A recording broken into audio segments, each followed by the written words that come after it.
दोस्तों, स्वागत है आपके अपने YouTube channel study MCQ 1M पर। दोस्तों, आज हम देखने वाले हैं भारतीय राज्य व्यवस्था यानी इंडियन पॉलिटी में भारत का संवैधानिक विकास। और ये जो क्वेश्चन है वो वन लाइनर प्रश्न है और NCERT बुक से प्रश्न है। क्लास 6 से लेकर के क्लास 12 तक यानी क्लास 6 से 12वां तक जो भी NCERT से प्रश्न बन सकते थे, सारा क्वेश्चन हम इस वीडियो में डिस्कस करेंगे। अगर आप विभिन्न एग्जाम की तैयारी कर रहे हैं, कोई भी एग्जाम की तैयारी कर रहे हैं, तो आपको अगर NCERT से पूछता है प्रश्न तो इस वीडियो से बाहर नहीं रहेगा। चलिए शुरू करते हैं आज की क्लास। अगर चैनल पे नए हैं तो सब्सक्राइब जरूर कर दीजिएगा, वीडियो को लास्ट तक देखिएगा।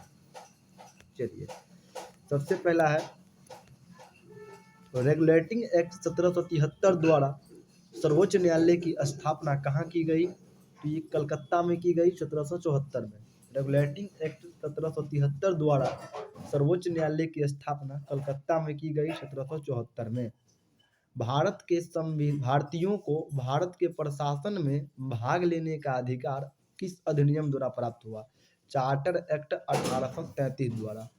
भारतीयों को भारत के प्रशासन में भाग लेने का अधिकार किस अधिनियम द्वारा प्राप्त हुआ? चार्टर एक्ट 1833 द्वारा। भारतीय विधान परिषद को बजट पर बहस करने की शक्ति किस अधिनियम के द्वारा प्राप्त हुई? तो भारतीय परिषद अधिनियम 1892 द्वारा। भारतीय विधान परिषद को बजट पर बहस करने की शक्ति प्रदान की गई भारतीय परिषद अधिनियम 1892 द्वारा। केंद्रीय विधानमंडल सर्वप्रथम किस अधिनियम के द्वारा द्विसदनीय बनाया गया? तो 1919 के भारत शासन अधिनियम द्वारा। केंद्रीय विधानमंडल सर्वप्रथम किस अधिनियम के द्वारा द्विसदनीय बना? तो ये बना 1919 के भारत शासन अधिनियम द्वारा। भारत के राष्ट्रपति को अध्यादेश निर्गत करने की शक्ति मूलतः किस अधिनियम से प्रेरित है? भारत शासन अधिनियम 1935। भारत के राष्ट्रपति को अध्यादेश निर्गत करने की शक्ति मूलतः किस अधिनियम से प्रेरित है? तो भारत शासन अधिनियम 1935 से। अब है भारत का संवैधानिक विकास। भारत के संवैधानिक विकास के दो स्रोत हैं, एक है ईस्ट इंडिया कंपनी के अंतर्गत और दूसरा ब्रिटिश क्राउन के अंतर्गत। ईस्ट इंडिया कंपनी और ब्रिटिश क्राउन के अंतर्गत। तो ईस्ट इंडिया कंपनी के अंतर्गत है regulating act 1773, British India act 1784, charter act 1793, charter act 1813, charter act 1833, charter act 1853। अब ब्रिटिश के शासन के अंतर्गत, ब्रिटिश क्राउन के अंतर्गत भारत शासन अधिनियम 1858, भारत परिषद अधिनियम 1861, भारत परिषद अधिनियम 1892, भारत परिषद अधिनियम 1909, भारत शासन अधिनियम 1919, भारत शासन अधिनियम 1935 और भारतीय स्वतंत्रता अधिनियम 1947। अब है केंद्र में द्वैध शासन व्यवस्था किस अधिनियम के द्वारा लागू हुई? केंद्र में द्वैध शासन व्यवस्था लागू हुई तो भारत शासन अधिनियम 1935 द्वारा। केंद्र में द्वैध शासन व्यवस्था किस अधिनियम द्वारा लागू की गई थी? तो भारत शासन अधिनियम 1935। ब्रिटिश भारत में किस अधिनियम में संघीय शासन का प्रावधान है? भारत शासन अधिनियम 1935। संघीय शासन व्यवस्था का प्रावधान है भारत शासन अधिनियम 1935।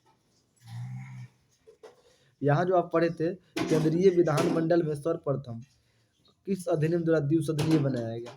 तो विधानमंडल को द्विसदनीय बनाया गया, विधानमंडल को 1919 द्वारा। और केंद्र में जो है, केंद्र में लागू हो गया द्वैध शासन 1935 द्वारा। अगला है अखिल भारतीय संघ समिति का संघ स्थापित करने का प्रावधान किस अधिनियम में किया गया? भारत शासन अधिनियम 1935। अखिल भारतीय संघ स्थापित करने का प्रावधान किस अधिनियम में हुआ? भारत शासन अधिनियम 1935। भारत के संविधान में केंद्र और राज्यों के मध्य किया गया शक्तियों का विभाजन भारत सरकार अधिनियम 1935 पर आधारित है। भारत के संविधान में केंद्र और राज्यों के मध्य किया गया शक्तियों का विभाजन भारत सरकार अधिनियम 1935 पर आधारित है। एक निर्वाचित संविधान सभा द्वारा भारत के संविधान का निर्माण करने का प्रस्ताव किसके द्वारा किया गया था? क्रिस्ट मिशन द्वारा। एक निर्वाचित संविधान सभा द्वारा भारत के संविधान को निर्माण करने का प्रस्ताव किसके द्वारा दिया गया? क्रिप्स मिशन द्वारा। भारतीय संविधान सभा का गठन किसके अंतर्गत हुआ? कैबिनेट मिशन 1946 के अंतर्गत। भारतीय संविधान सभा का गठन हुआ कैबिनेट मिशन 1946 के अंतर्गत। कैबिनेट मिशन द्वारा प्रस्तुत योजना के अनुसार संविधान सभा में प्रांतों से प्रतिनिधियों की निर्वाचन किस अनुपात में थी? 10 लाख जनसंख्या पर 1 सदस्य। कैबिनेट मिशन द्वारा प्रस्तुत योजना के अनुसार संविधान सभा में प्रांतों से प्रतिनिधि के निर्वाचन की अनुपात था 10 लाख जनसंख्या पर 1 सदस्य। भारतीय संविधान का निर्माण करने वाली संविधान सभा के सदस्यों का चुनाव किसके द्वारा किया गया था? तो विभिन्न प्रांतों के विधानसभाओं द्वारा।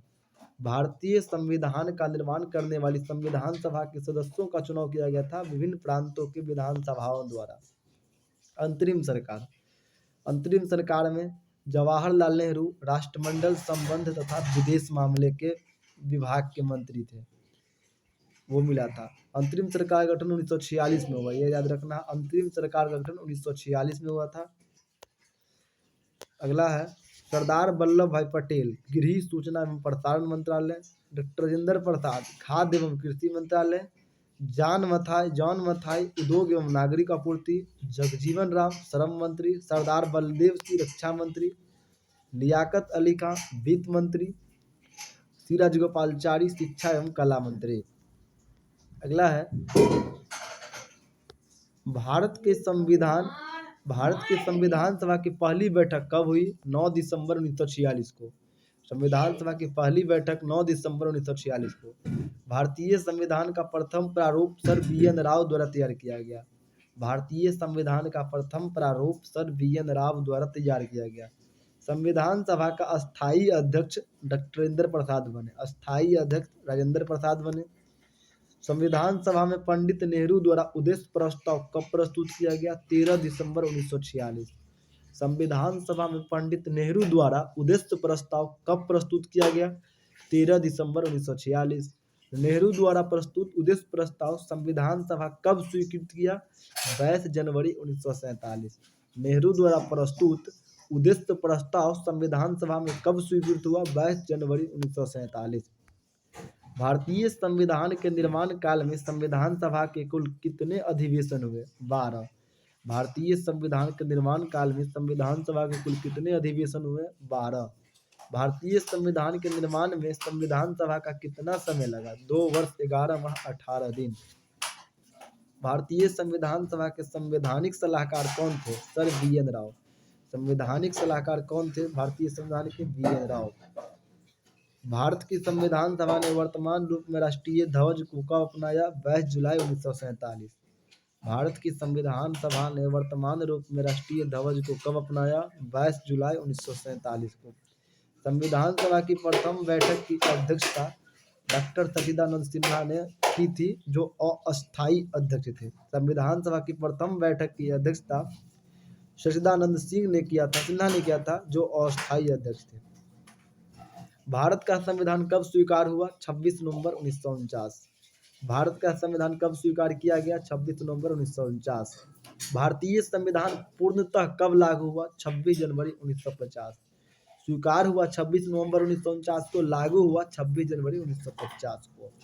संविधान सभा 9 दिसंबर 1946 को संविधान सभा की पहली बैठक हुई। एक क्वेश्चन बन गया। सचिदानंद सिंह जिनके अस्थायी अध्यक्ष बने, 2 क्वेश्चन बन गया। अस्थायी याद रखिएगा, पहले अध्यक्ष थे लेकिन अस्थायी थे। 11 दिसंबर 1946 को राजेंद्र प्रसाद अस्थायी अध्यक्ष चुना गया, 2 दिन बाद ही। अच्छा 9 दिसंबर को नहीं है, ये 11 अगस्त को बना था।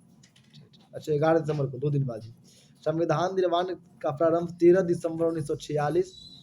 संविधान का निर्माण प्रारंभ 13 दिसंबर 1946 को पंडित जवाहरलाल नेहरू द्वारा प्रस्तुत उद्देश्य प्रस्ताव से हुआ। संविधान का निर्माण कब शुरू हुआ था? 13 दिसंबर 1946 से। संविधान का निर्माण जो है 13 दिसंबर 1946 से शुरू हुआ था। संविधान का निर्माण 13 दिसंबर 1946 से हुआ था। संविधान का निर्माण प्रारंभ 13 दिसंबर 1946 को पंडित जवाहरलाल नेहरू द्वारा उद्देश्य प्रस्ताव से हुआ। जिसे 22 जनवरी 1947 को सर्वसम्मति से स्वीकार कर लिया गया। उद्देश्य प्रस्ताव को 22 जनवरी 1947 को सर्वसम्मति से स्वीकार कर लिया गया। 26 नवंबर 1949 को भारतीय संविधान अंगीकृत किया गया। 26 नवंबर 1949 को, जबकि 26 जनवरी 1950 को इसे पूर्णतः लागू किया गया। अब है 26 नवंबर 1949 को भारतीय संविधान किसके द्वारा अधिनियमित किया गया? संविधान सभा द्वारा। 26 नवंबर 1949 को भारतीय संविधान किसके द्वारा अधिनियमित किया गया? संविधान सभा द्वारा। जनगण मन को भारत का राष्ट्रगान के रूप में कब अपनाया गया? 24 जनवरी 1950 को। जनगण मन को भारत के राष्ट्रगान के रूप में कब अपनाया गया? 24 जनवरी 1950 को। भारत सरकार द्वारा अशोक स्तंभ को राष्ट्रीय चिन्ह के रूप में कब अंगीकृत किया गया? 26 जनवरी 1950 को। भारत सरकार द्वारा अशोक स्तंभ को राष्ट्रीय चिन्ह के रूप में कब अंगीकृत किया गया? 26 जनवरी 1950 को। संविधान सभा के सलाहकार समिति के अध्यक्ष सरदार वल्लभ भाई पटेल थे। संविधान सभा के सलाहकार समिति के अध्यक्ष सरदार वल्लभ भाई पटेल थे। संविधान सभा के झंडा समिति के अध्यक्ष राजेंद्र प्रसाद थे। झंडा समिति के अध्यक्ष राजेंद्र प्रसाद थे। संघ शक्ति समिति के अध्यक्ष जवाहरलाल नेहरू। संघ शक्ति समिति जवाहरलाल नेहरू। संघीय संविधान समिति जवाहरलाल नेहरू। प्रांतीय संविधान समिति सरदार वल्लभ भाई पटेल। प्रांतीय संविधान समिति सरदार वल्लभ भाई पटेल। प्रारूप समिति भीमराव अम्बेडकर। प्रारूप समिति भीमराव अम्बेडकर। मौलिक अधिकारों एवं अल्पसंख्यकों संबंधी परामर्श सरदार वल्लभ भाई पटेल। मौलिक अधिकारों एवं अल्पसंख्यकों से संबंधित परामर्श सरदार वल्लभ भाई पटेल। प्रक्रिया नियम समिति राजेंद्र प्रसाद। प्रक्रिया नियम समिति राजेंद्र प्रसाद। राज्यों के लिए समिति जवाहरलाल नेहरू। राज्यों के लिए समिति जवाहरलाल नेहरू। संचालन समिति राजेंद्र प्रसाद। संचालन समिति राजेंद्र प्रसाद। संविधान सभा के कार्यों से संबंधित समिति के अध्यक्ष जीवी मावलंकर। संविधान सभा के कार्यों से संबंधित समिति जीवी मावलंकर। Doctor B R. अम्बेडकर की अध्यक्षता में संविधान सभा के प्रारूप समिति में 6 अन्य सदस्य थे। एन. Gopalaswami Ayyangar, doctor K M. मुंशी, बी.एम. पात्रा, बाद में इनके स्थान पर एन. माधव राव, अल्लादी कृष्ण स्वामी अय्यर, सैयद मोहम्मद सदादुल्ला तथा डॉक्टर पी. खेतान। बाद में इनके स्थान पर टी. कृष्णाचार्य आए। इसको 2 बार पढ़ लीजिएगा। संविधान सभा ने डॉक्टर बी.आर. अम्बेडकर की अध्यक्षता में प्रारूप समिति का गठन कब किया था?